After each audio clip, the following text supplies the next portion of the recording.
I've been thinking about fire lately. How it starts small, unnoticed, feeding on what's already there. How it spreads through the dark places where no one thinks to look. How it changes everything, even when people pretend it was something else entirely. April 1912. I shouldn't have been there, but I was. I'm always where I shouldn't be. The first thing you notice about Southampton isn't the grandeur of the ships or the excitement of the crowds. It's the smell. Coal dust mixed with salt air, sweat mixed with expensive perfume, hope mixed with something that always reminded me of fear.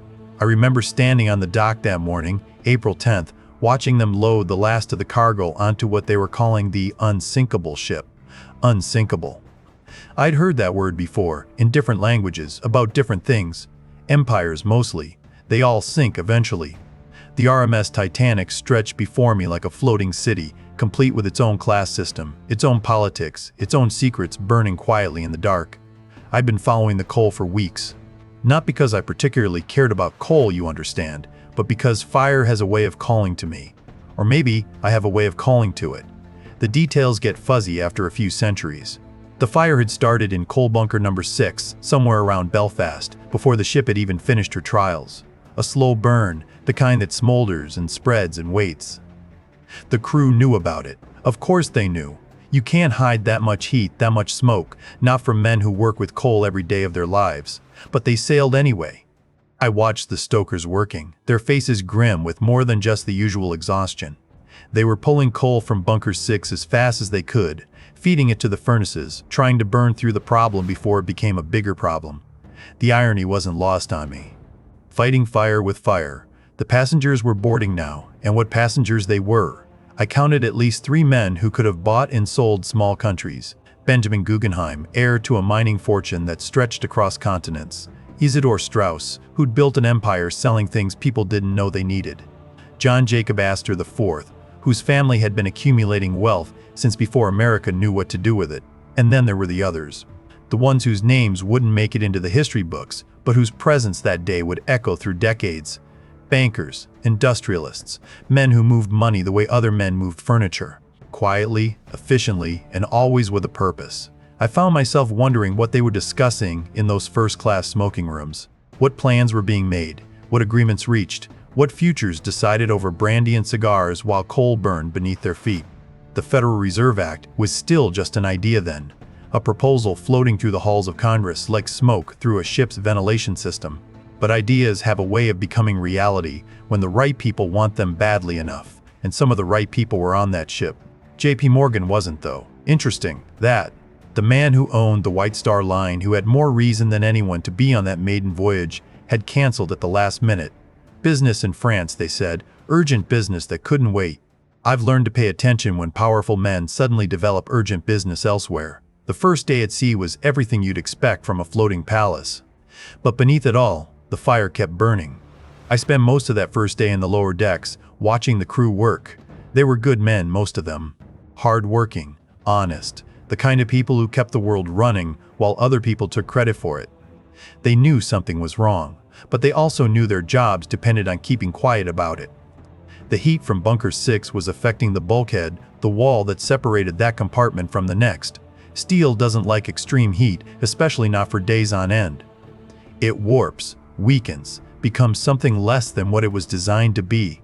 I mentioned this to one of the engineers, casually, the way you might mention the weather. He looked at me with the kind of suspicion reserved for passengers who knew too much about things they shouldn't know anything about.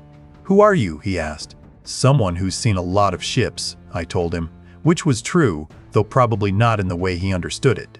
That evening, I found myself in the first-class dining room. Don't ask me how I got there. The details of my travel arrangements have always been somewhat flexible. What matters is what I heard. Guggenheim was holding court at a table near the windows, discussing the future of American industry with the kind of confidence that comes from owning large pieces of it. The conversation drifted, as these conversations do, to matters of finance and monetary policy. The country needs a central bank, he was saying, cutting his beef with the precision of a man who'd spent his life cutting through obstacles. Something stable, something that can respond to crises without waiting for Congress to argue about it for 6 months. Astor nodded, though I could see he had reservations. The question is control. Who watches the watchers? The right people, Straus interjected. People who understand how money works, how markets move. Not politicians who think economics is something you can vote on. I sipped my wine and listened to them plan the future of American finance while coal burned beneath their feet. There's something almost poetic about that, don't you think?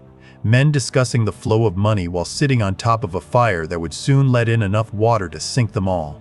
What I do remember clearly is the conversation I overheard later that night in the smoking room between two men whose names I never learned, but whose faces I'll never forget. "Morgan's timing is interesting," one of them said, lighting a cigar with hands that shook just slightly. "Morgan's timing is always interesting," the other replied. "The question is whether it's coincidence or something else. There are no coincidences at that level, you know that. Then, what are you suggesting?" A long pause. The kind of pause that comes before someone says something they can't take back. "I'm suggesting that sometimes the best way to remove opposition is to let nature take its course. With a little help." I finished my drink and left them to their conversation. Some things are better not heard, even by someone who's heard everything. By the second day, the fire in Bunker 6 had spread to Bunker 5. Not dramatically, not in a way that would cause immediate panic, but steadily, inevitably, the way problems tend to spread when they're not properly addressed. The crew was working around the clock now, pulling coal from the affected bunkers, feeding it to the furnaces faster than they normally would. The ship was making excellent time, better than expected. Some said it was because Captain Smith was pushing the engines harder than usual, trying to make up for lost time from the coal situation. Others said it was because they were trying to burn through the problem before it became catastrophic. The bulkhead between bunkers 5 and 6 was glowing now, hot enough to touch, but not hot enough to cause immediate structural failure. Not yet. But steel has a memory, and it remembers every moment of stress, every degree of heat, every compromise of its integrity. I found myself thinking about the mathematics of disaster, how small problems compound into large ones, how systems designed to handle normal stress fail when subjected to abnormal conditions for extended periods, how the difference between safety and catastrophe is often measured in degrees rather than dramatic events. The Titanic had been designed to survive flooding in up to 4 of her watertight compartments. It was an impressive feat of engineering, a testament to human ingenuity and careful planning. But it was also based on certain assumptions about how damage would occur, what kinds of forces the ship would encounter, how the various systems would interact under stress. None of those assumptions included a fire that had been burning for days, weakening the very walls that were supposed to keep the water out. That afternoon, I encountered Thomas Andrews again, this time in one of the ship's corridors. He looked tired, more tired than a man should look on the second day of what was supposed to be a triumphant voyage. "Magnificent ship," I said to him, because sometimes the best way to learn something is to state the obvious and see how people respond. He looked at me with the kind of distraction that comes from having too many problems and not enough solutions. "Yes," he said, "she is, or she will be, once we work out a few technical issues." "The coal situation?" His eyes sharpened. "How do you know about that?" "I notice things," I told him. "It's a habit." He studied me for a moment, trying to decide whether I was a threat or just an unusually observant passenger. "It's under control," he said finally. "We're burning through the affected coal as quickly as possible. It's actually helping us make better time." "And the bulkhead? What about it?" "Steel doesn't like prolonged heat. It becomes flexible." He stared at me for a long moment, and I could see him calculating, weighing what I knew against what I might do with that knowledge. "Who are you?" he asked, the same question the engineer had asked the day before. "Someone who's seen what happens when small problems become big ones," I said. He walked away without another word, but I could see the weight of responsibility settling on his shoulders like a coat made of lead. He knew. He'd known all along. But knowing and being able to do something about it are two very different things. Sunday, April 14th. The day everything changed, though it had been changing all along. We just hadn't been paying attention. The fire was still burning, 3 days now, maybe 4, depending on when you started counting. The crew had managed to contain it somewhat, but containment isn't the same as extinguishing. It was like trying to hold back the tide with your bare hands. You might succeed for a while, but eventually, the water always wins. I spent the morning on deck, watching the ocean. It was calm that day, unnaturally calm, like glass stretching to the horizon. Beautiful and terrible at the same time, the way the most dangerous things usually are. The wireless operators had been receiving ice warnings all day. Ships ahead of us, ships to the north and south, all reporting field ice, bergs, Conditions that would make any reasonable captain slow down and proceed with caution. But we weren't proceeding with caution. We were maintaining speed, pushing through the night like we had somewhere urgent to be, like we were running from something rather than toward it. I found myself wondering if the fire had anything to do with that decision. If the need to burn through the damaged coal to reduce the risk of structural failure had created a different kind of risk entirely. Sometimes the cure is worse than the disease. That evening, I made my way down to the engine rooms again. The heat was oppressive now, not just from the normal operation of the ship, but from the fire that continued to burn in the coal bunkers. The men working down there looked like they were laboring in hell, their faces grim with exhaustion and something that might have been fear. I found the chief engineer, a man named Bell who'd been with the White Star Line for more than a decade. He was standing near the bulkhead that separated the engine room from the damaged coal bunkers, his hand pressed against the steel. "Hot," I said, because sometimes stating the obvious is the best way to start a conversation. He looked at me with the kind of suspicion I'd grown accustomed to. "You're not supposed to be down here." "I'm not supposed to be a lot of places," I told him, "but here I am." He studied me for a moment, then seemed to make a decision. "You want to know how hot?" "Hot enough that we can't touch it with bare skin. Hot enough that it's compromising the integrity of the compartment walls. Hot enough that if we hit anything at all, this whole section could flood faster than the pumps can handle it." "Have you reported this?" "To who?" "The captain knows. The designer knows. The owners know. Everyone knows. But we're in the middle of the Atlantic Ocean with 2,000 people on board and nowhere to go but forward." The night was clear and cold, colder than it had been since we'd left Southampton.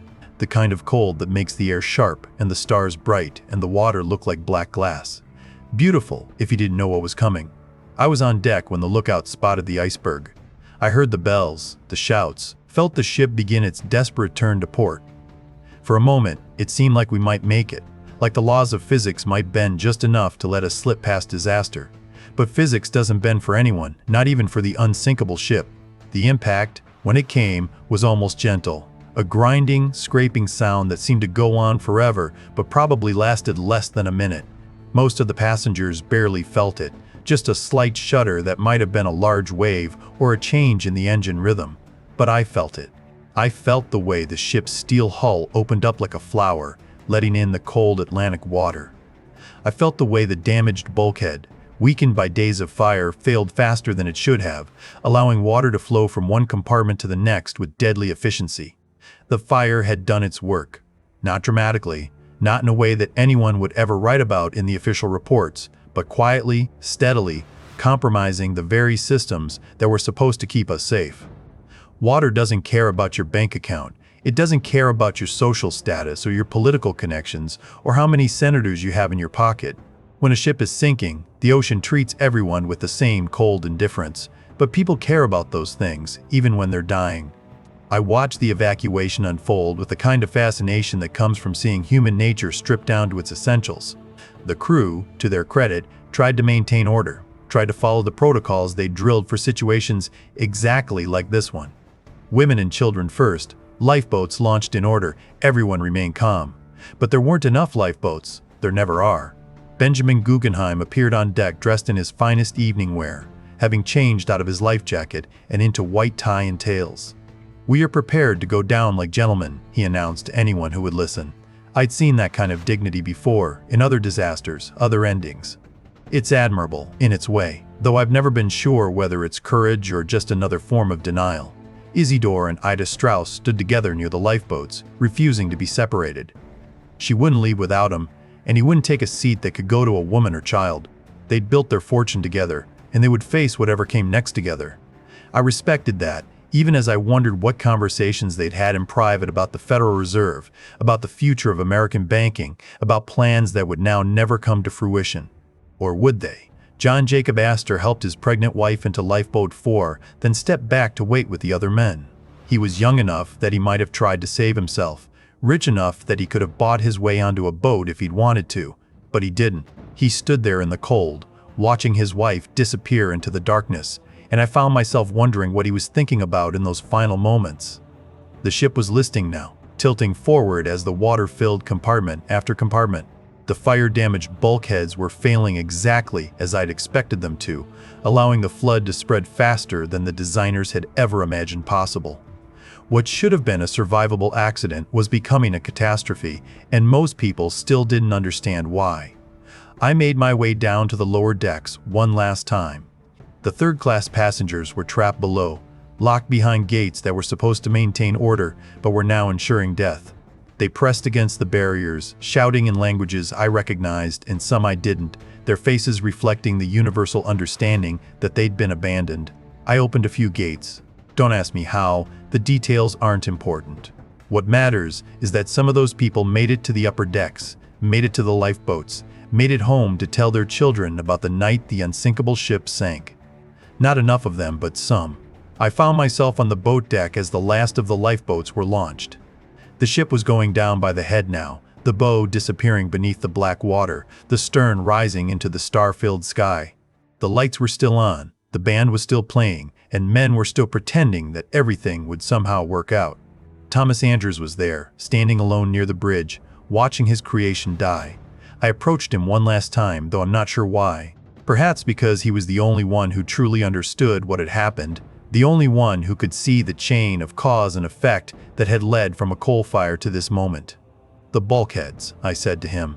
He looked at me with eyes that held no surprise, only a terrible kind of resignation. "You knew," he said. "You tried to warn me. I've seen it before. Fire weakens steel. Weakened steel fails under pressure. It's not complicated. But it's not in any of the reports, is it? It won't be in any of the investigations. They'll blame the ice, the speed, the design.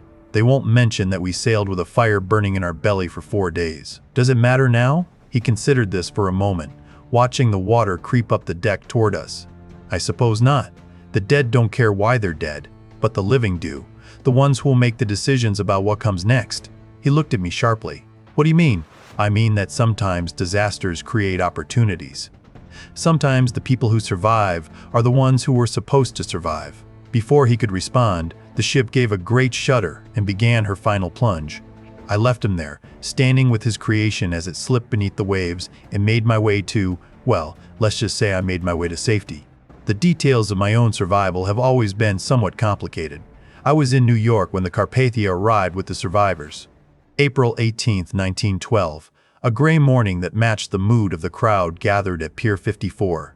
710 people had lived through the night that claimed more than 1,500 others, and each survivor carried with them a piece of the truth about what had really happened out there in the dark.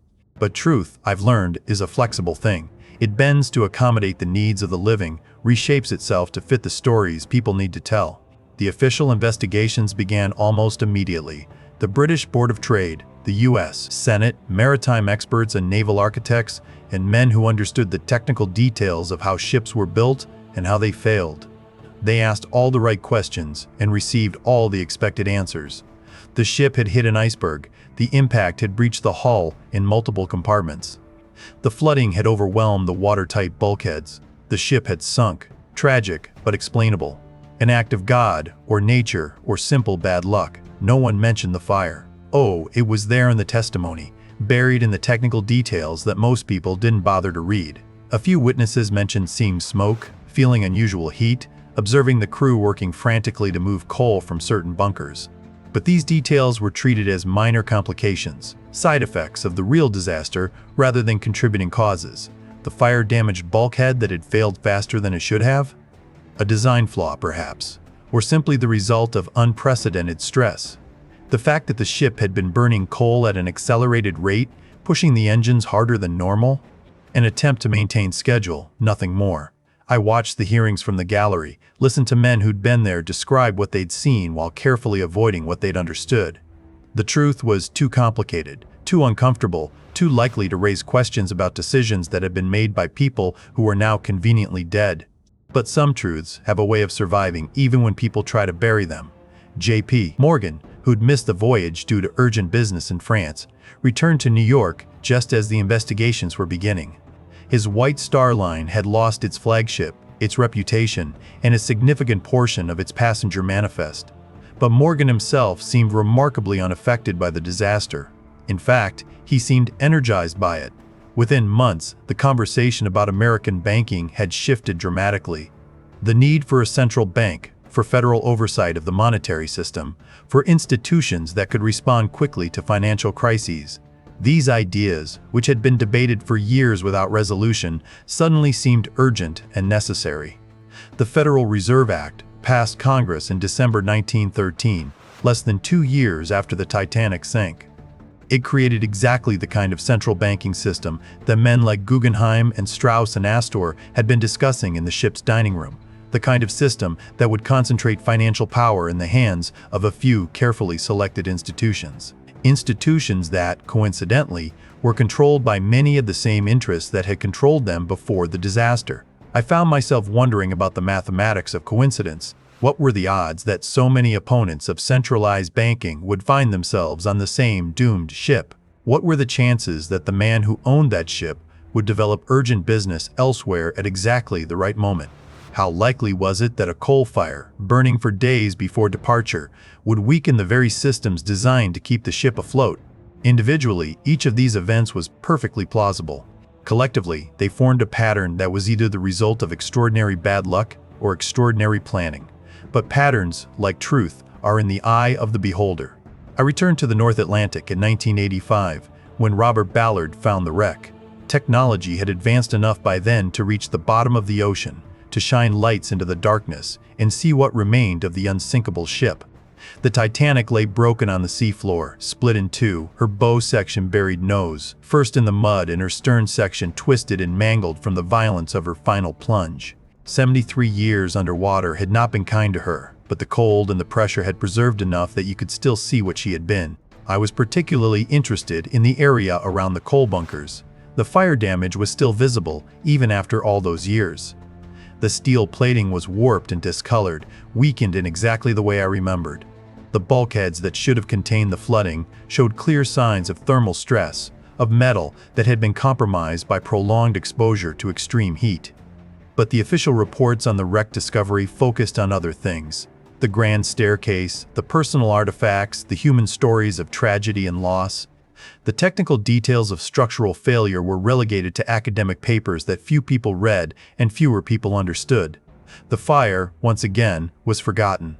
I've thought about that a lot over the years. How easy it is to lose inconvenient truths, to let them slip beneath the surface of official history, like bodies sinking into dark water. How the stories we tell ourselves about the past shape the decisions we make about the future. The Federal Reserve, created in the aftermath of the Titanic disaster, went on to become one of the most powerful financial institutions in the world. It weathered the Great Depression, 2 world wars, multiple economic crises, and countless political changes. It became exactly what its founders had envisioned, a central authority capable of controlling the flow of money through the American economy.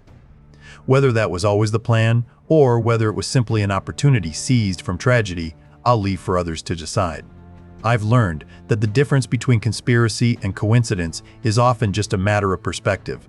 What I do know is this: the Titanic sank because of ice, yes, but also because of fire. Because of decisions made in boardrooms and engine rooms, because of regulations written by men who'd never been to sea and safety measures designed by people who'd never faced a real emergency.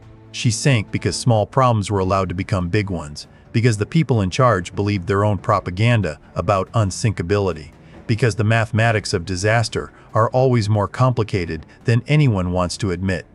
And she sank because sometimes, when powerful people want something badly enough, they're willing to let nature take its course, with a little help. The Federal Reserve celebrated its centennial in 2013, 100 years after its creation in the aftermath of the Titanic disaster.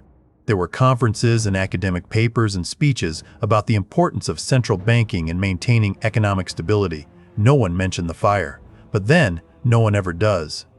The fire is always the part of the story that gets left out, the inconvenient detail that complicates the narrative people want to tell. It's easier to blame the ice, to focus on the dramatic moment of impact rather than the slow burn that made that impact fatal. I was there for the centennial celebrations, of course. I'm always there for the anniversaries, the commemorations, the moments when people gather to remember things they never really understood in the first place. The speakers talked about the wisdom of the Federal Reserve's founders, about their foresight in creating an institution that could respond to financial crises with speed and authority. They talked about the lessons learned from the Panic of 1907, about the need for elastic currency and centralized control. They didn't talk about the men who'd opposed those ideas, the bankers and industrialists who'd believed that financial power should remain decentralized, competitive, subject to the discipline of the market rather than the whims of government appointees. They didn't talk about how many of those men had been on the Titanic, but I remembered them. I remembered Guggenheim in his evening clothes, choosing dignity over survival. I remembered the Strauses, refusing to be separated even in death. I remembered Astor, young and rich and full of plans that would never come to fruition. I remembered the conversations in the first-class dining room, the debates about monetary policy and central banking, the arguments about who should control the flow of money through the American economy. And I remembered the fire burning in the dark, weakening the very foundations of the ship while everyone above focused on other things. Time has a way of revealing patterns that weren't visible when events were unfolding. What seems like coincidence in the moment can look like inevitability in retrospect, and what appears to be careful planning can turn out to be nothing more than a series of fortunate accidents. Or unfortunate ones, depending on your perspective. I've spent more than a century thinking about the Titanic, about the fire and the ice and the men who died in the cold Atlantic water. I've read the official reports and the conspiracy theories, the academic analyses and the popular histories. I've watched the movies and the documentaries, listened to the survivors' accounts and the experts' explanations, and I keep coming back to the same questions. Why did J.P. Morgan cancel his passage at the last minute? Why was the fire in the coal bunker allowed to burn for days without proper action? Why did the ship maintain speed through an ice field when every other vessel in the area was proceeding with caution? Why did so many opponents of central banking happen to be on the same ship at the same time? The official answers are all perfectly reasonable. Morgan had business in France. The fire was a minor technical issue that was being handled appropriately. The captain was following standard procedures for maintaining schedule. The passenger manifest was simply a reflection of who could afford first-class passage on a luxury liner. But reasonable answers aren't always true answers. I think about the meetings that must have taken place in the months before the Titanic sailed. Not the public meetings, the ones recorded in newspapers and government documents, but the private ones. The conversations in exclusive clubs and corporate boardrooms, the discussions about the future of American finance and who would control it. I think about the men who understood that the Federal Reserve Act would never pass as long as certain influential voices opposed it. Men who knew that sometimes the most effective way to remove opposition is to let nature take its course. With a little help, the coal fire wasn't started deliberately. I'm reasonably certain of that. Coal fires were common enough in those days, a hazard of the shipping industry that everyone understood and accepted. But once it started, once it began weakening the bulkheads and compromising the ship's structural integrity, it created an opportunity that someone may have decided not to waste. I can't prove any of this, of course. The evidence, if it ever existed, went down with the ship or was buried in archives that no one bothers to search anymore. The men who might have known the truth are long dead, and the institutions they created have become so much a part of the landscape that questioning their origin seems almost unpatriotic. But I was there. I saw the fire burning, felt the heat radiating through the steel, watched the crew work frantically to contain a problem that should have been addressed before the ship ever left port. I saw the conversations in the first-class dining room, heard the debates about monetary policy and central banking, witnessed the casual confidence of men who believed they could shape the future to their liking. And I saw what happened when fire and ice came together in the dark Atlantic, when the mathematics of disaster overwhelmed the engineering of safety, when the unsinkable ship discovered that the ocean doesn't care about human arrogance. The Federal Reserve that emerged from the ashes of that disaster became everything its proponents had envisioned and more. It survived the Great Depression by expanding its powers, weathered World War II by financing victory, and emerged from the 20th century as one of the most influential institutions in the world. It became the central nervous system of American capitalism, the institution that could create money or destroy it, that could inflate bubbles or pop them, that could rescue banks or let them fail according to its own mysterious calculations. Whether that was always the plan, or whether it was simply the result of tragedy creating opportunity, I'll leave for others to judge. History, I've learned, is written by the survivors, and the survivors of the Titanic disaster were the ones who'd stayed safely on shore. What I can tell you is this: the fire was real. The coal burned for days before the ship left port, weakened the bulkheads that were supposed to keep the water out, created the conditions that turned a survivable accident into a catastrophe. The conversations in the first-class dining room were real. The debates about monetary policy and central banking, the discussions about who should control the flow of money through the American economy, the casual confidence of men who believed they had the right to shape the future according to their vision. The coincidences were real. The concentration of Federal Reserve opponents on a single ship, the last-minute cancellation by the man who owned that ship, the decision to maintain speed through an ice field when every other captain was proceeding with caution. Whether these were truly coincidences, or whether they were something else entirely, is a question I can't answer with certainty. The evidence, if it ever existed, went down with the ship or was buried in archives that no one searches anymore. But I was there. I saw the fire burning in the dark, felt the heat radiating through the steel, watched the mathematics of disaster overwhelm the engineering of safety.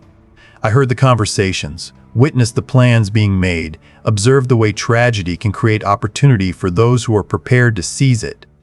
And I remember the cold Atlantic water, the way it felt when it finally claimed the unsinkable ship, the silence that followed the screaming, the darkness that swallowed the lights. The truth, I've learned, is like that water. It finds its way into every crack, every weakness, every place where the barriers have been compromised. It may take time, it may work slowly and quietly, but eventually it reaches everything, even the things that were supposed to be unsinkable. I suppose that's how it happened, or how I remember it anyway. The truth, it's never where you think it is. Until next time, The Witness.